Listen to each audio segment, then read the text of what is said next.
Due Process, honored for 3 consecutive years with the Mid-Atlantic Emmy for Outstanding Talk Program Series.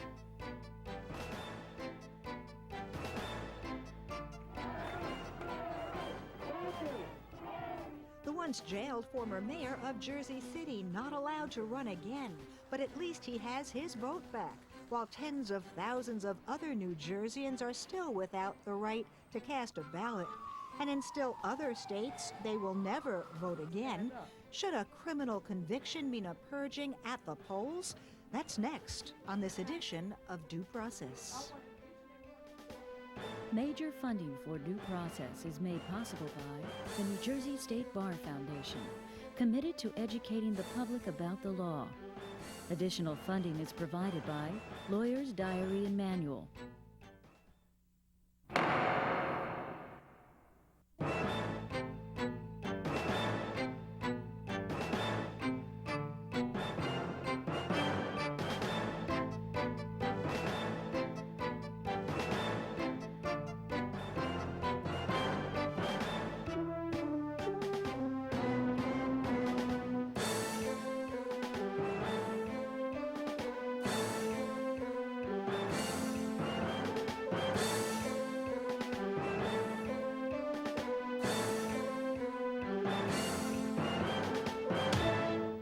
You do the crime, you do the time. But your punishment may not be over. When convicted felons finally hit the streets again, they're generally on probation or parole. That means a set of rules and restrictions. Those come with the territory. But there's another, more controversial consequence to crime and punishment in New Jersey: losing the right to vote. Is it sound public policy or an abridgment of one of our most basic rights? Both sides of the story in this half hour, but first, a look at who's affected and how from Sandy King. Raymond, let's start with the numbers. When you combine the inmates, people on probation, the parolees, they total roughly 100,000 potential New Jersey voters, all of them barred from the polls by state law, at least temporarily. In 10 other states, felons lose the right to vote forever.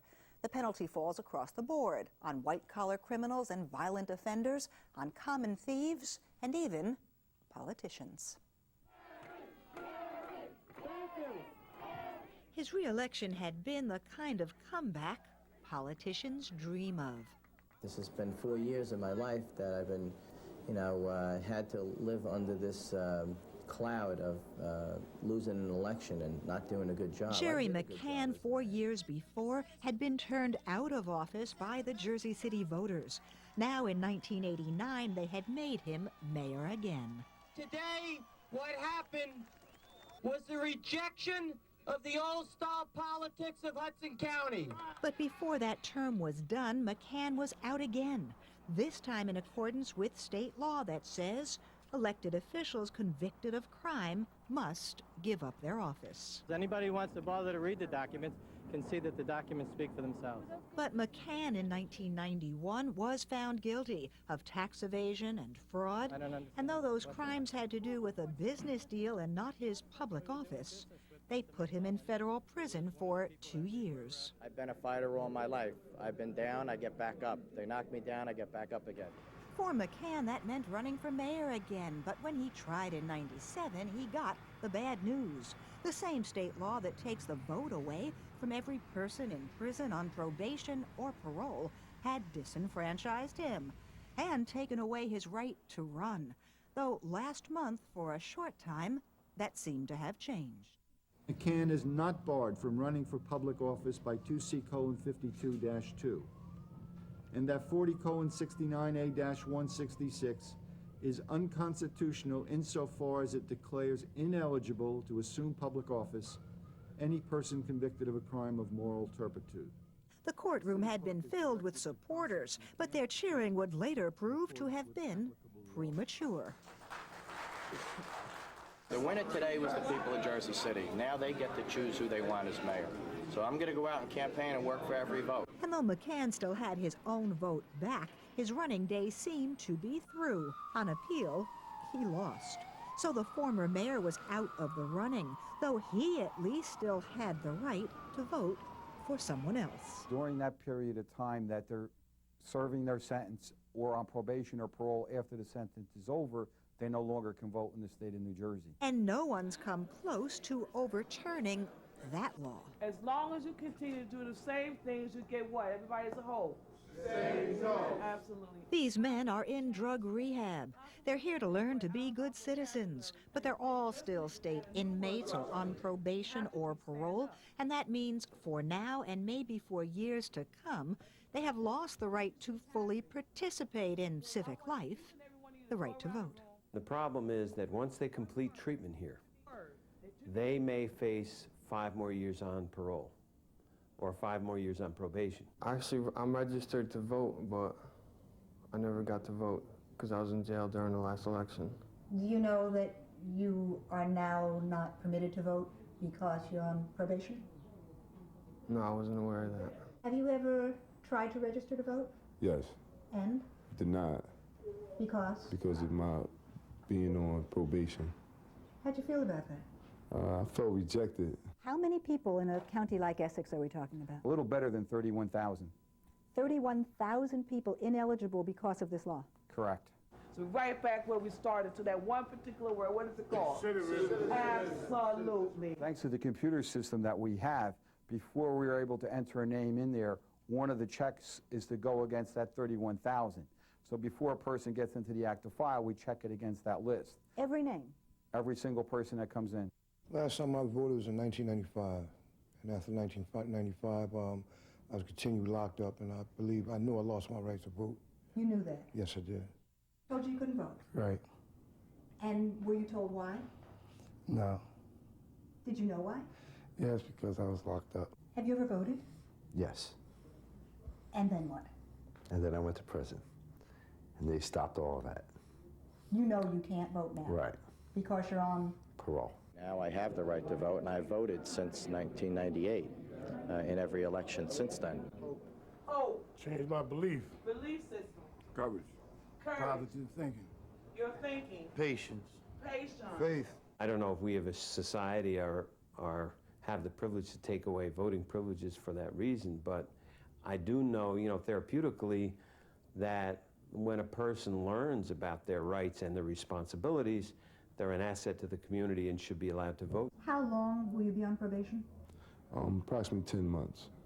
Then you're off. Yes. Will you try to vote? Yes. Immediately. Re-register and try it again. And try to stay off probation, In New Jersey and a dozen other states, staying off probation means the right to vote can be restored. In Florida and the other 9 states that have the harshest laws, being off probation doesn't help. Disenfranchisement is absolute and unending. Only Maine and Vermont have no restrictions.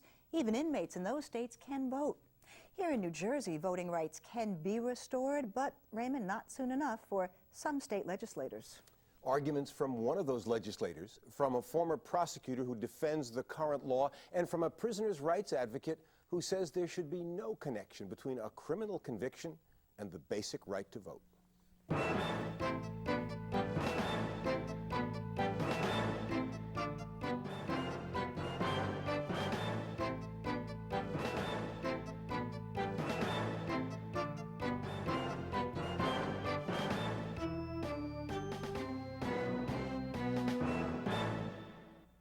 I would say not a prisoner, but somebody on probation should be able to vote. Why should they vote? They broke the law, right? You do a crime, you lose all your privileges, voting, whatever it is.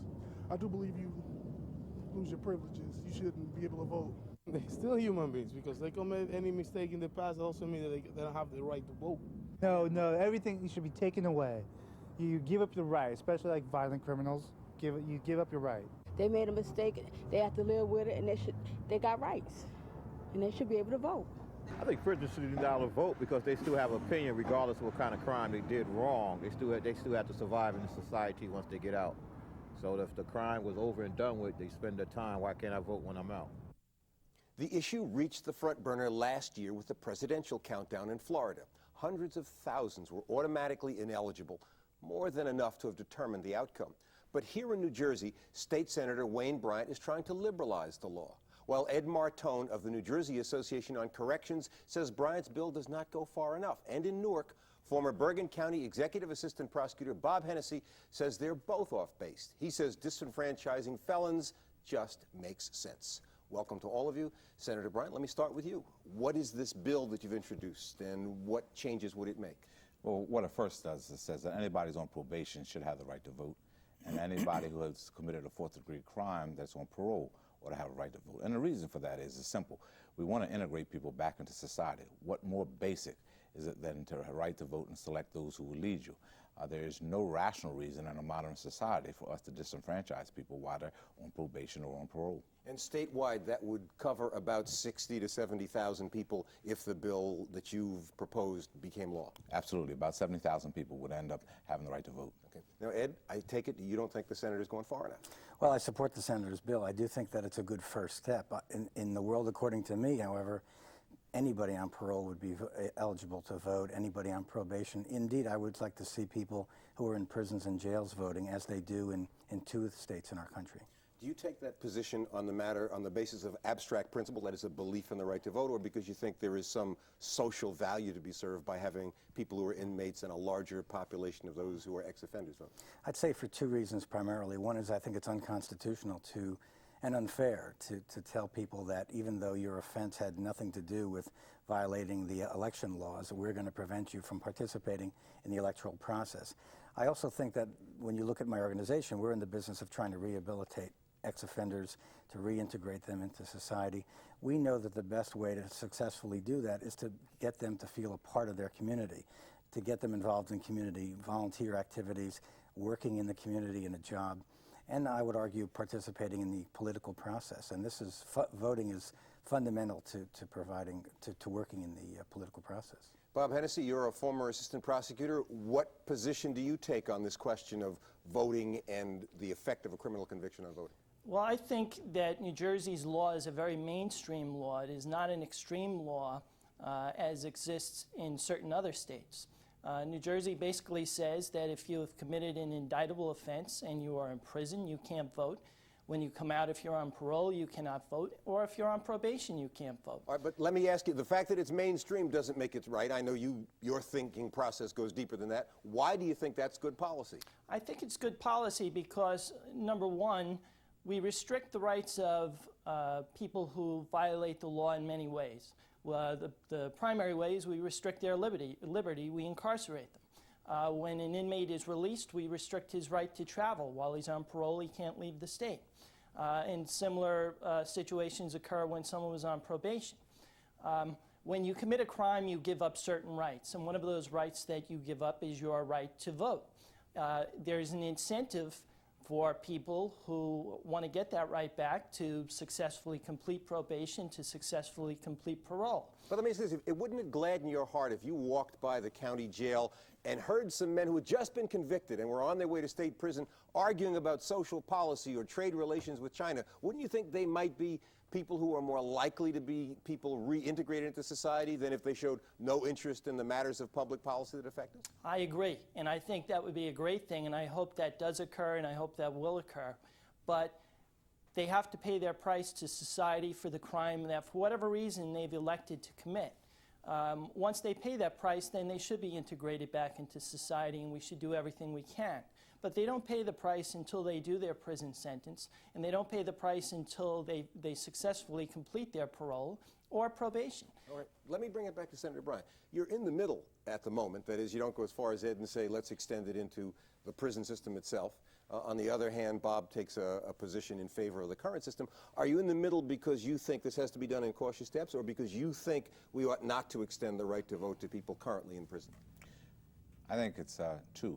We have to take some small steps in order to get where we need to be. But I think where the prosecutor may be wrong is that his notion that we pre-think this when we establish indictable offenses. I would venture to say, as we upgrade crimes in the legislature, it is never mentioned that we're taking away a person's right to vote. It is never even thought of. When I brought it to our caucus, most folks were surprised that as we were upgrading crimes from misdemeanors and disorderlies, that they were taking a person's right to vote. They were shocked. That was legislative habit. But that would seem to me to be an argument that your bill should be one that makes Ed do a backflip. It ought to be one that says, let's extend the vote to those who are in prison right now. Well, really what it is that you have to think about the Constitution. The Constitution tells us we had to take it from anybody. It said that it's up to the legislature, and I think we then must look at what makes sensible public policy. It does not make sense that people on probation should not be part of the mainstream of our society. It just doesn't make sense. What about the ones who are in prison now, the people that Ed thinks should vote? I assume that Bob Hennessy doesn't think it should ever get to them. Do you think that we should? I have not made really a decision as to whether folks who are actually serving time ought to have the right to vote. I'm willing to listen to the arguments, but I'm clear that people who are out of jail, people who've already served their sentences or have never been given a sentence, there is no rational reason that they will not participate in the process.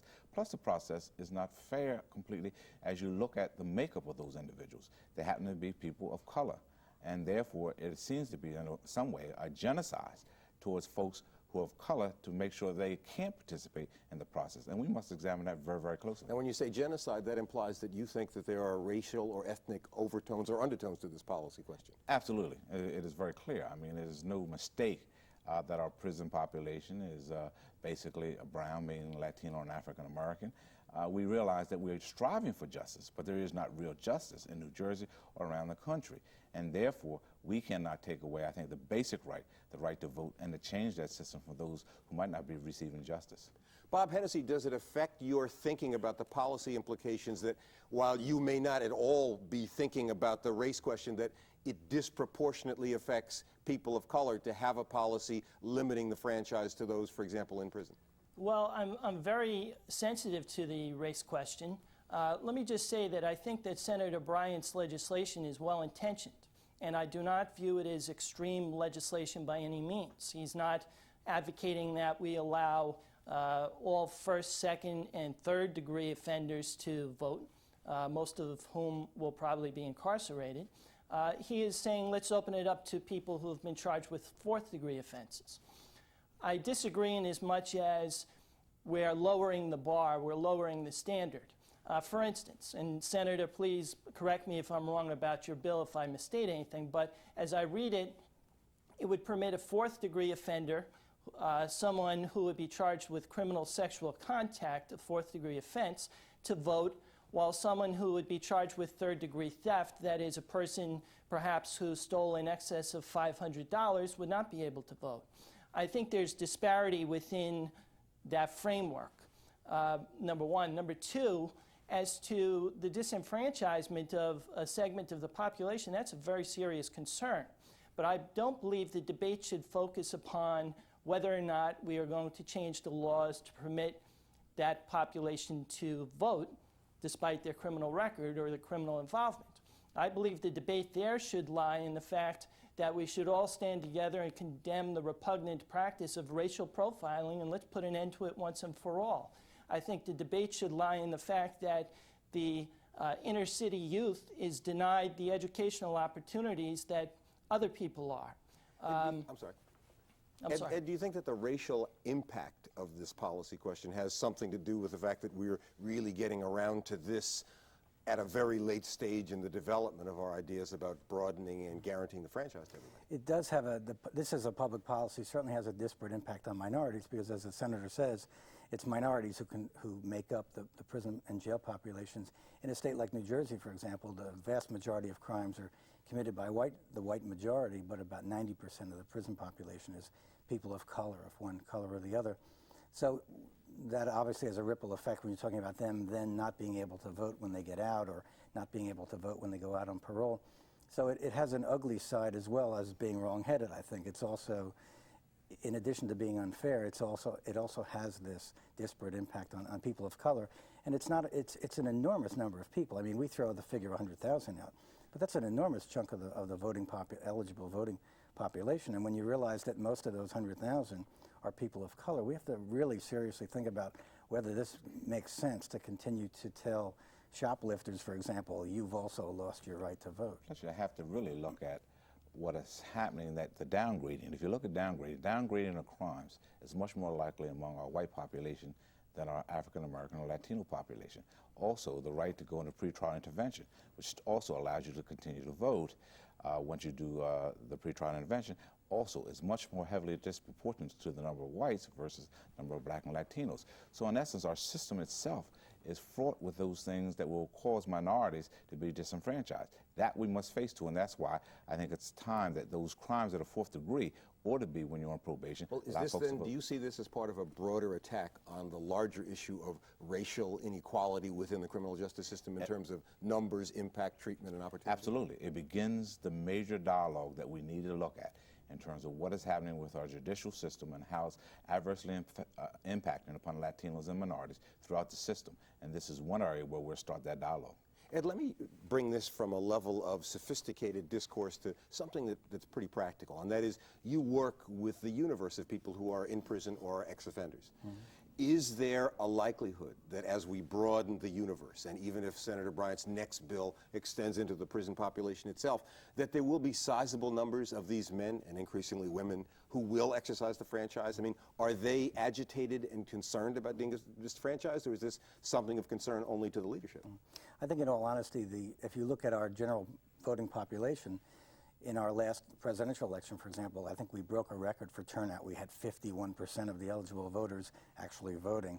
The likelihood is that you'll see as big or a smaller percentage of ex-offenders or parolees or probationers voting as people in the general population do, which I think is too low.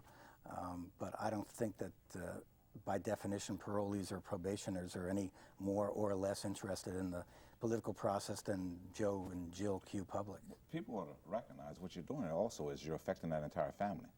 I mean, when you have a young man who comes and he's not allowed because he's on probation for 5 or 6 years, he's teaching his entire family that voting is not something important. He won't talk about it, he won't show his kids, he won't demonstrate that it's important, and therefore what we're doing is we're absolutely doing the opposite of what we want to do. But let me pick up on what Ed said and challenge you and then Bob on this point. It seemed to me that if you went into the prison population, where I find some of the most intelligent and focused people that you ever want to meet in terms of whatever issue, you would have a captive population that would be interested in almost any serious issue you brought to them. And if you brought them ballots and said this is the chance to vote, you might have a higher percentage of participants in the prison than you do outside. Isn't that a reason to think seriously about extending the franchise to those who are in prison serving time? I think it's something that should be considered.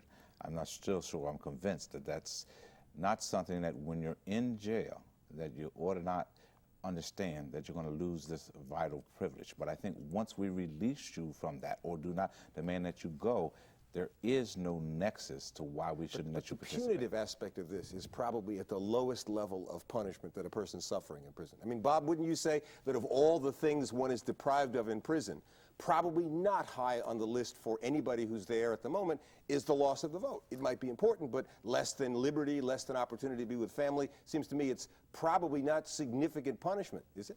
Absolutely. I think that would be the thinking, although it is really a paramount right. So then isn't the benefit of exposing people in prison greater than the loss we would suffer of losing that little extra bit of punishment? No, because I think it's significant. People know when they commit a crime that they will lose their right to vote. They should turn to their children and say, you know what, I committed a crime, I can't vote anymore, I can't vote for another 5 years because of what I did. Don't follow in my footsteps. It's not enough to say I committed a crime, but hold on, now I can't vote. What's going on here? Everybody knows. Let me point out, too, that the United States Supreme Court has said it is constitutional to disenfranchise based upon a criminal record. New Jersey has a very mainstream law.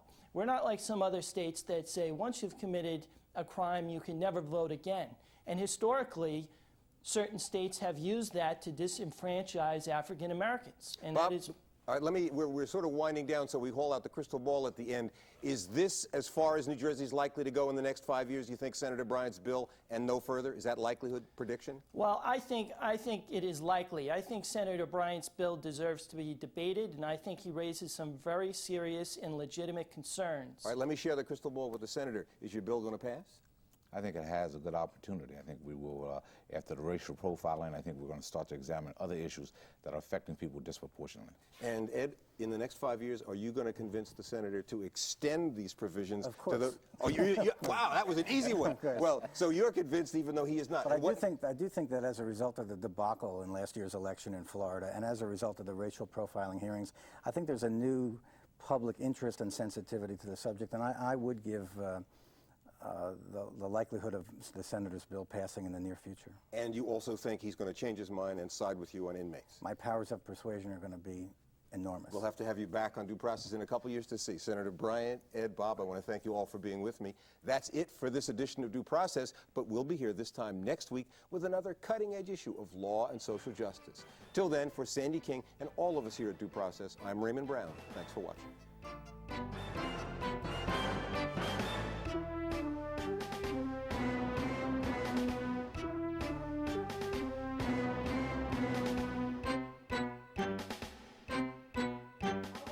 I want you to go around the room and tell me briefly one word to change your way of thinking, so you can change your way of doing things, starting with you. Move your motivation up. Motivational. Have courage. Courage. Your attitude. Attitude. Hope. Hope. Change my belief. Belief system. Courage. Courage. Positive thinking. Your thinking. Patience. Patience. Faith. Faith. Success. Success. Attitude. Attitude. Remodeling my thought. Remodeling his My thought. way of thinking. My surroundings.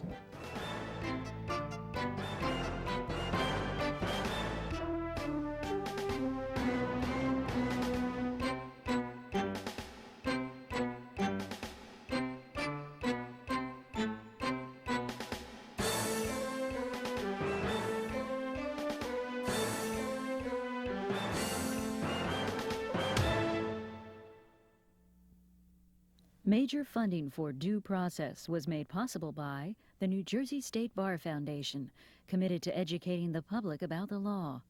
Additional funding was provided by Lawyer's Diary and Manual,